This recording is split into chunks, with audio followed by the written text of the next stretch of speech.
আসসালামু আলাইকুম। আমি প্রফেসর ডাক্তার ইশরাত জাহানিলা, কর্মরত আছি শহীদ সোহরাওয়ার্দী মেডিকেল কলেজ হাসপাতাল ঢাকায়। আর কর্মরত আছি গ্লোবাল ফার্টিলিটি সেন্টার মিরপুর 1 ঢাকাতে চিফ কনসালটেন্ট হিসেবে। রমজানে পানি শূন্যতা হয় যদি না ইফতার করার সময় আমরা পানি কম খাই। আমাদের সারা দিনে শরীরে 3 লিটার পানির প্রয়োজন হয় সারাদিনে।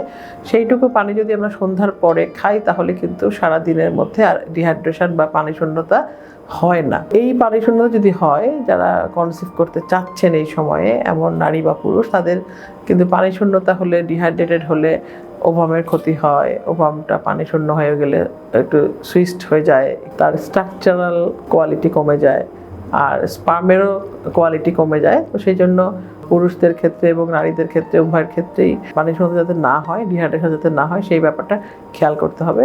রোজা তো অবশ্যই রাখবেন, রোজা রেখেই বিভিন্ন চিকিৎসা চলে। আমরা কিন্তু রোজার সময় কোনো চিকিৎসা বন্ধ করতে বলি না, কোনো ওষুধ বন্ধ করতে বলি না।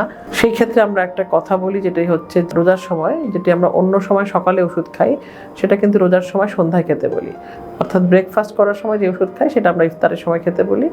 তো তারপরে দুপুরেরটা রাতে, আর রাতেরটা ভোর রাতে খাওয়ার কথা বলে থাকি। যদি একটু সময়টা কম হয়ে যায়, মাঝখানে গ্যাপটা কম হয়ে যায়, সেই ক্ষেত্রে আমরা দিনে 2টো করে যেসব বলি সেসবই দিয়ে থাকি, সেটি অ্যান্টিবায়োটিক হোক বা অন্য যে কোনো ওষুধ হোক।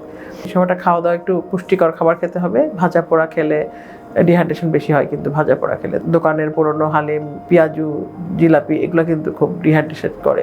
এই জন্য যেই সব খাবারে পানি আছে, ফ্রুটস খাবে, শরবত খাবে, পানি খাবে, চিড়া খাবে, দই খাবে, এই সব যদি পুষ্টিকর খাবার খায় তাহলে কিন্তু তাদের পানি শূন্যতা হবে না এবং বিভিন্ন শারীরবৃত্তীয় কাজগুলি ঠিকমতো হবে।